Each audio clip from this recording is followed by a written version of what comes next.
When did you catch your kid doing something that shocked you? Hey guys! Tonight we're diving headfirst into that moment to know the one when your kid does something so completely unexpected. Your brain short-circuits. Not because they broke the rules well. Maybe a little. But because somehow, in the chaos of juice spills, tantrums, and mismatched socks, they suddenly reveal a version of themselves you did not see coming. You walk into the kitchen. It smells like peanut butter and, is that acrylic paint? You turn the corner, and there it is, a floor-to-ceiling masterpiece on your previously beige living room wall. There's a blue dragon snuggling a baby giraffe, a firetruck with wings, and in the corner, your cat. But like, very judgy. And standing in the middle of it all is your 5-year-old, grinning, paintbrush in hand, wearing nothing but your old t-shirt and a superhero cape. You probably won't survive this. So, before you get comfortable, take a moment to like the video and subscribe, but only if you genuinely enjoy what I do here. You blink twice. Still there. You do that thing where your hand goes to your forehead, like it might actually push back the headache you can feel brewing. What is this? You ask, as calmly as someone standing in front of a preschool Banksy might manage. They don't flinch. It's for the hallway. They say, this one's practice. Right. Because apparently you're raising Michelangelo. And the living room is now the Sistine Chapel. This isn't even the first surprise of the week. Yesterday, they dismantled the toaster trying to make it toast faster. And 3 days ago, you found a lizard in the bathtub wearing a bottle cap crown. But this Morales is a commitment.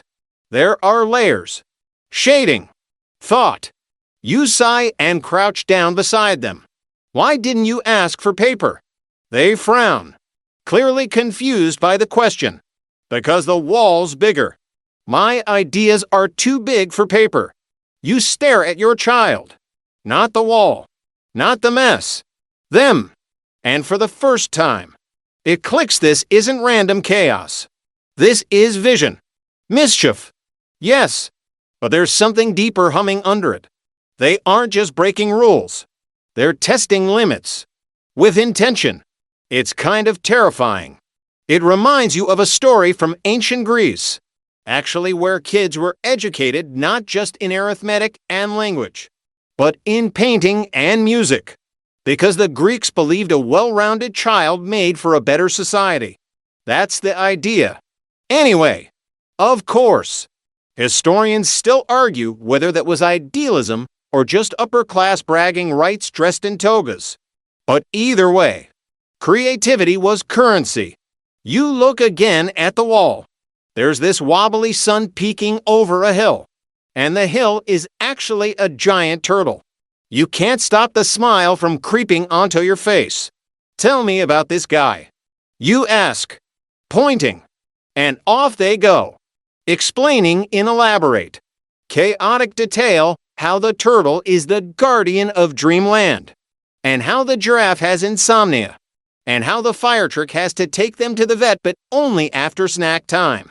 You sit there for 20 minutes, just listening, and somewhere between the third dragon and the marshmallow volcano, it dawns on you, your kid isn't just being weird.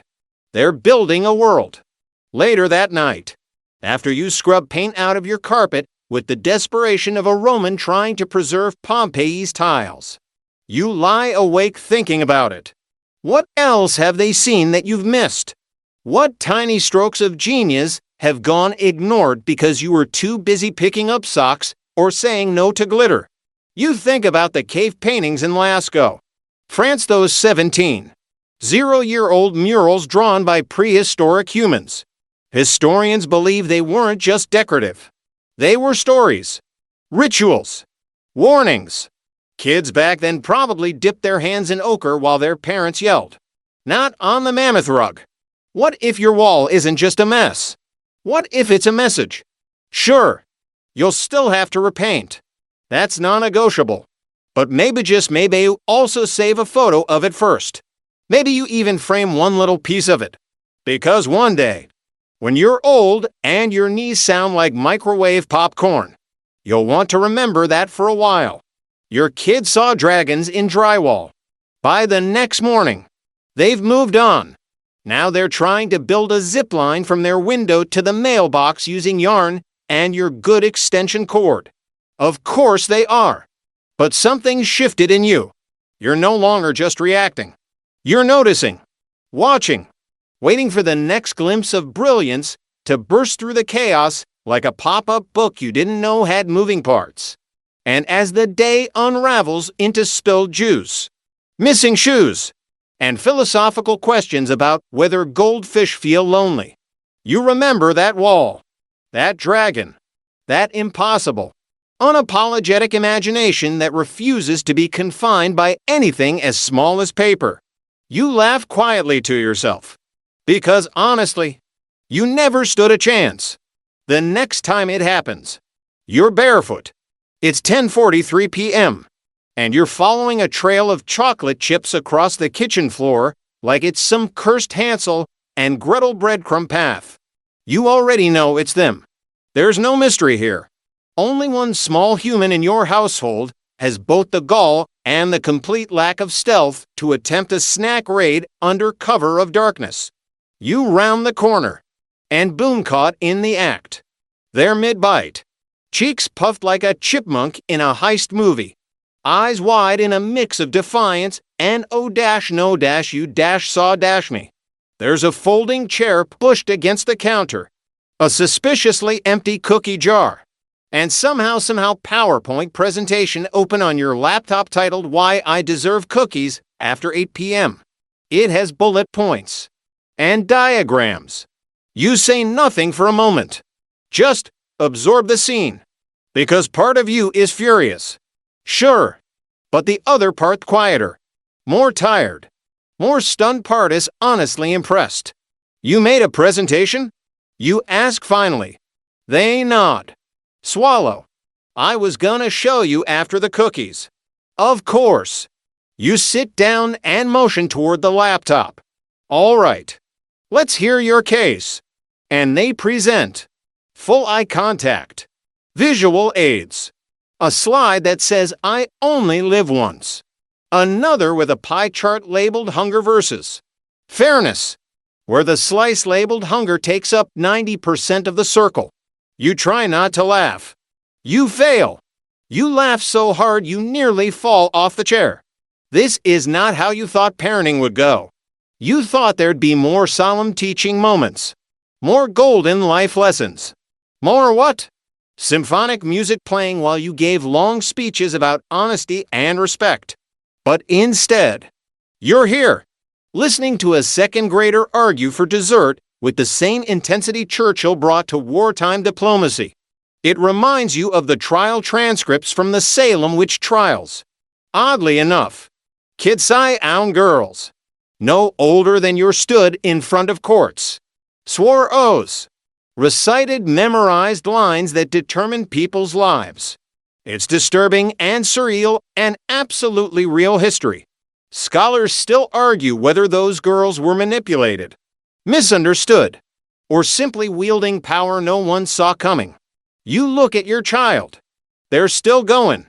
Their final slide? Cookies now equals better sleep equals better grades.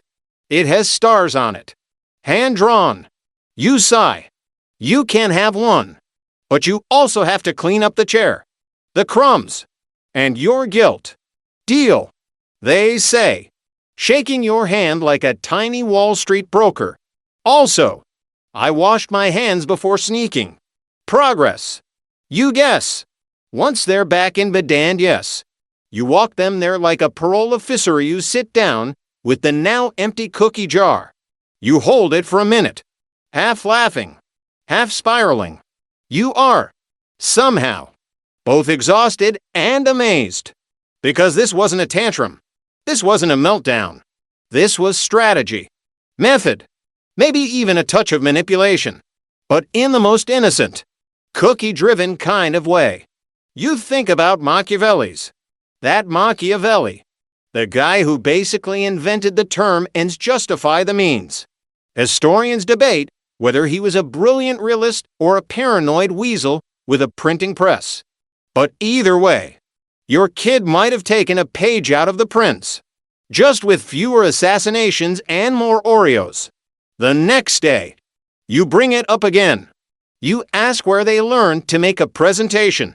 They shrug. School. YouTube. Also, you always say good ideas need good delivery. Touche. Kid. Touche. You ask if they understand why sneaking was the issue. They nod slowly. Because I didn't ask. And because climbing on the counter's dangerous. And because you have trust issues with me now. Your jaw almost hits the floor. That night, when they go to bed for real this time, you sit in your quiet, crumb-free kitchen and marvel at how sharp kids are when they feel like being honest. It's not just about the cookies. It's about understanding fairness, using logic, and estimating your ambush well. There's a difference between clever and wise. Sure, but wisdom doesn't come from lectures. It comes from practice, from late-night cookie missions, from failed stealth attempts that end in PowerPoints and parental negotiations. The truth is, you don't always want to admit they're growing up this fast. But these little moments, the ones that feel like mischief but smell suspiciously like maturity, these are the turning points. And somewhere in the back of your mind, you think, if they can build this kind of argument for dessert, imagine what they'll do when it really matters.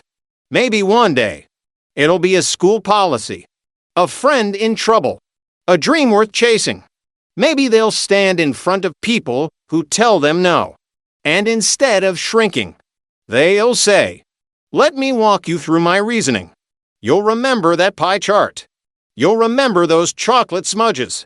And you'll know, deep down, that all of this late nights, the shock, the semi-chaos, it's actually them becoming who they're meant to be, with a cookie in each hand. Naturally, you wake up on a Saturday with grand plans. You'll sleep in a. You fool make pancakes. Maybe even sit down with a cup of coffee that still has steam on it. That fantasy dies promptly at 6:47 a.m. when you're startled awake by a soft, ominous sound, whispering. You follow the voices to the bathroom, moving like a spy on a covert op, except in mismatched socks and a sleep shirt that says one dad. But barely. The doors cracked open just enough to reveal your kid you're sweet. Cartoon watching.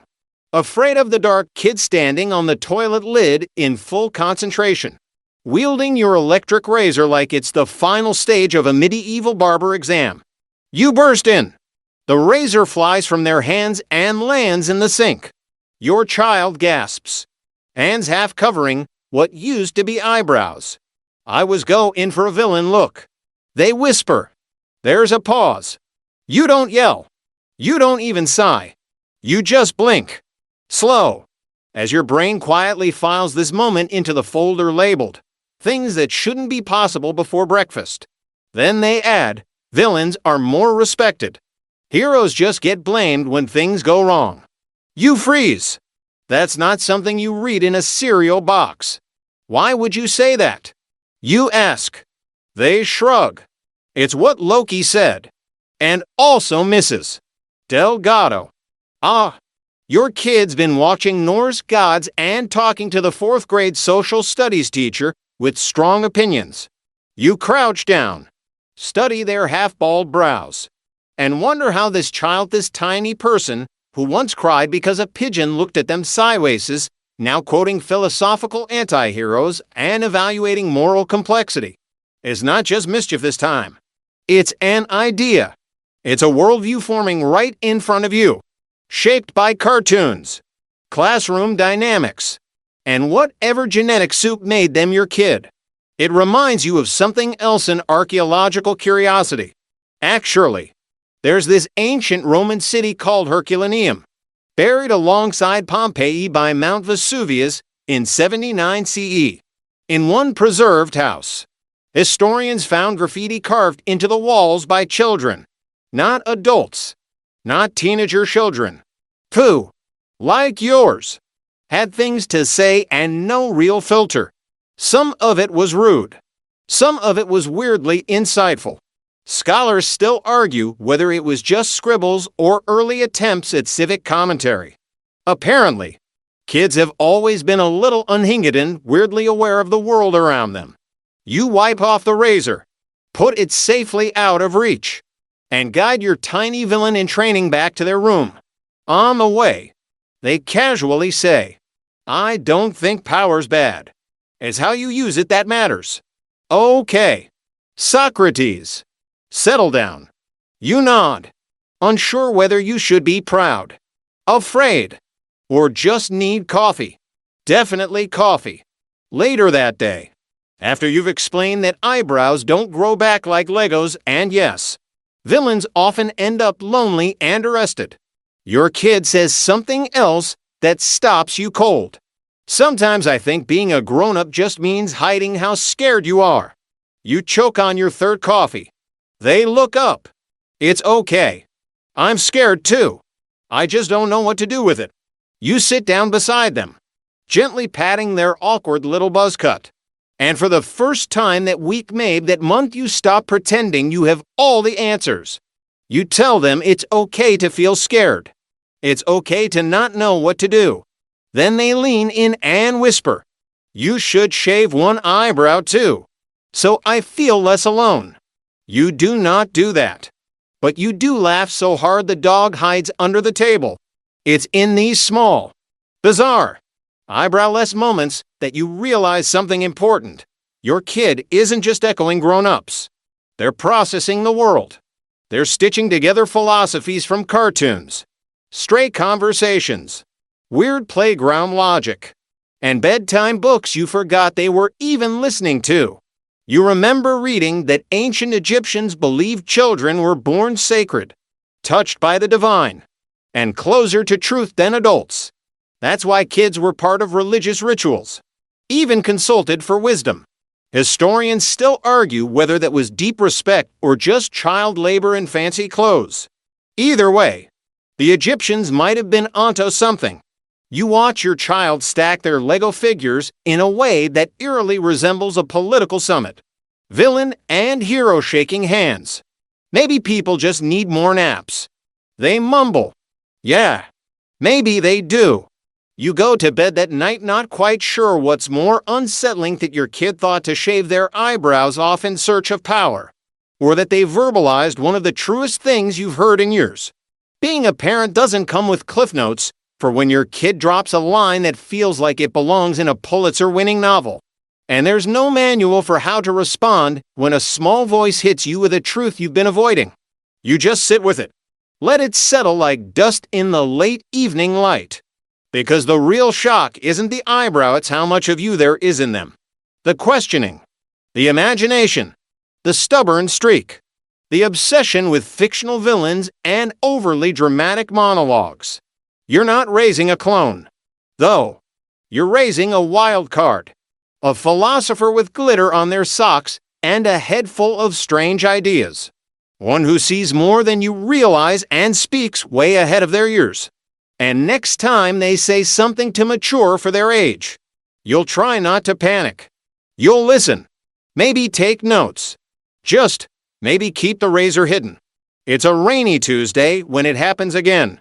You're driving home from school pickup, one eye on the road, the other half listening as your kid goes on about how recess politics are basically a Cold War situation.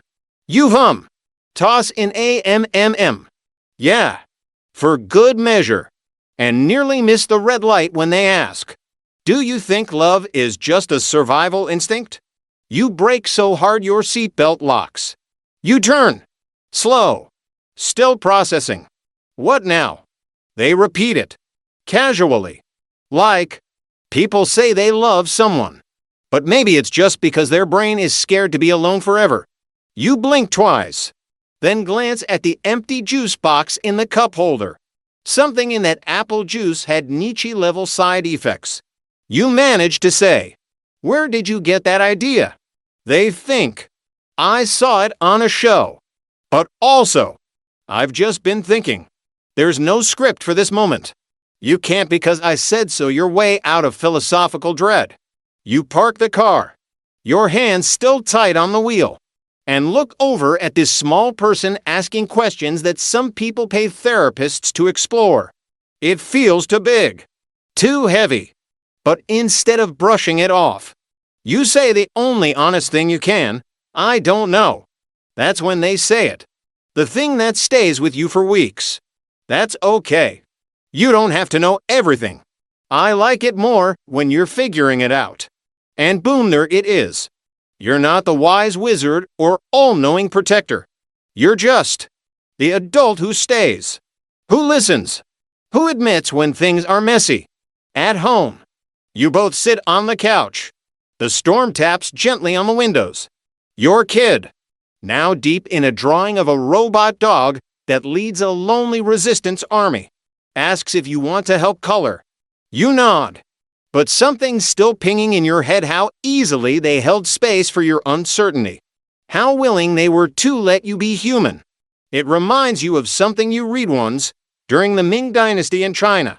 Scholars believed a child's questions revealed the health of the parent's soul. Too simplistic of you? Maybe.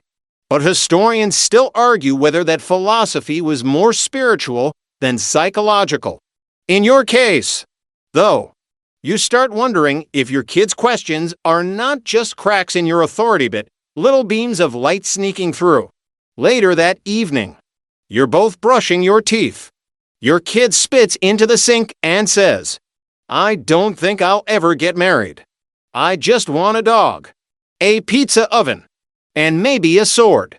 You try not to laugh with a mouthful of toothpaste. What kind of sword? Decorative, but functional. Got it. The toothpaste nearly comes out your nose. And yet, once again, you feel it weird whiplash between deep existentialism and total nonsense. They swing from one to the other like Tarzan through emotional jungle vines. It's the same mood shift you'd expect from, say, Napoleon Bonaparte, who historians now believe may have swung between wild egotism and sincere vulnerability in the same letter. And yes, the guy conquered half of Europe. But he also once spent 3 paragraphs in a war dispatch asking his wife to stop overcooking the chicken. Layers. Man, people have layers. So does your kid. They're not just shocking you because they're wise beyond their years. It's the timing of it.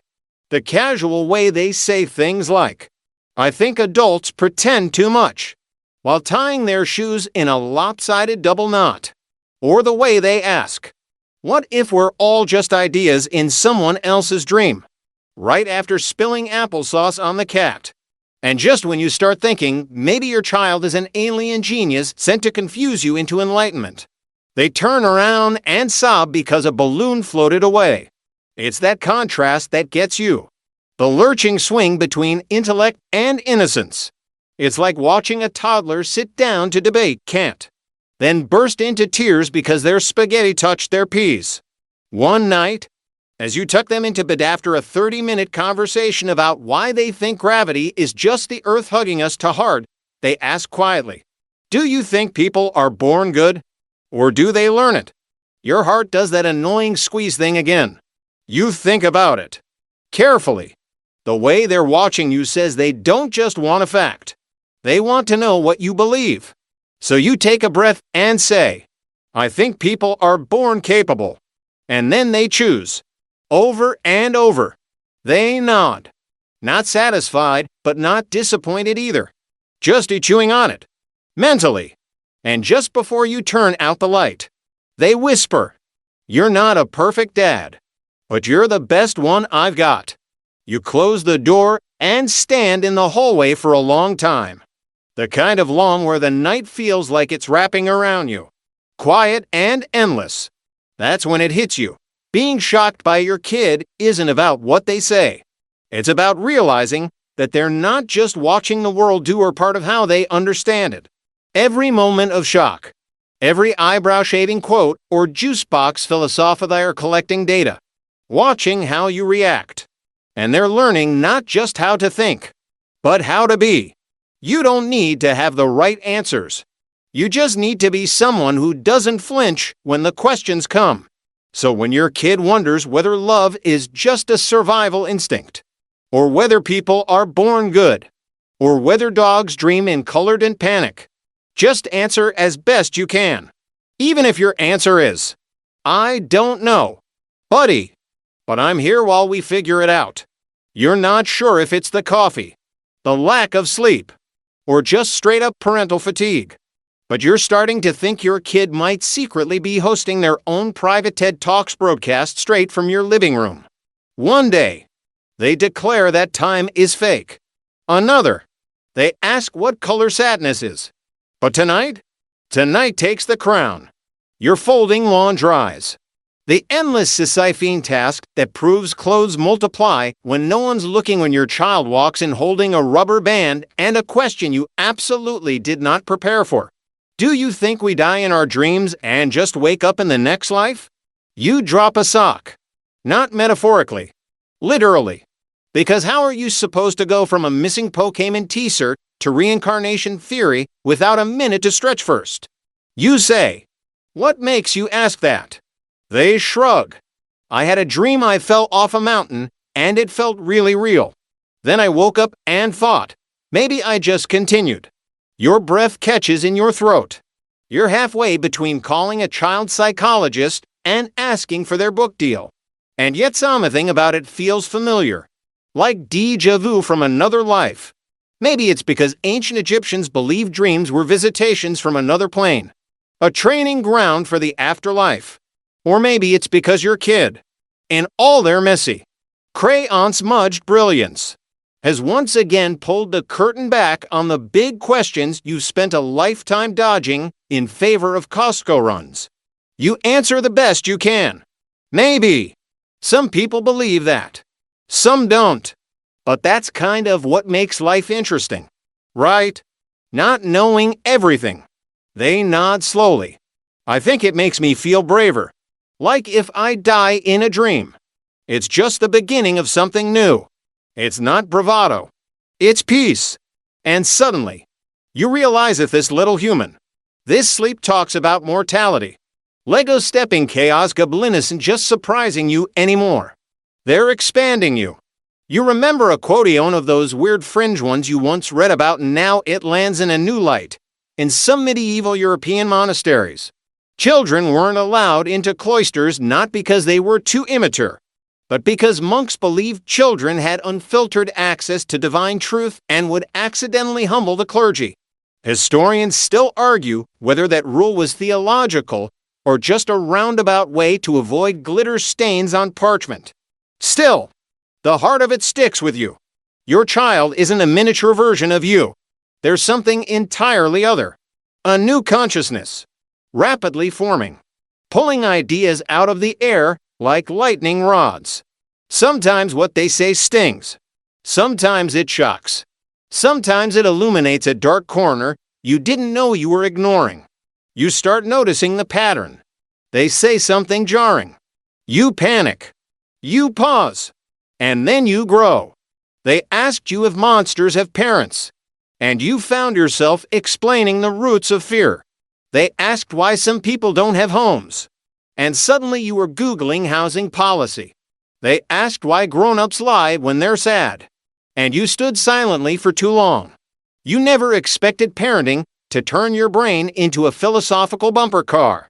You thought you were signing up for playdates and carpooling and probably something about lunch boxes. Instead, you got called out mid-cheeseburger by a 5-year-old who asked, "Why do you eat animals if you love them?" The truth, you don't always know what you're doing. And every time you think you've figured out how to parent, your kid levels up like a video game boss with new dialogue trees. Tonight, it ends with one last surprise. You're tucking them in. The covers to twisted to fix. The lamp glowing softly beside the bed. They're staring at the ceiling, brow furrowed like a tiny poet. Dad, they ask, yeah, if I forget everything when I grow up, will you remind me who I was? You freeze. Then say, I'll try.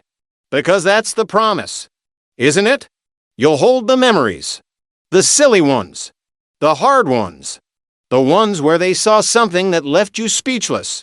You'll carry it all until they're old enough to carry it for themselves. They drift off, breathing steady. Outside. The night settles into its hush. You sit there for a moment longer than necessary, watching them, wondering how many more shocks are waiting in the wings, and knowing, deep down, that no matter how many there are, you'll never really be ready.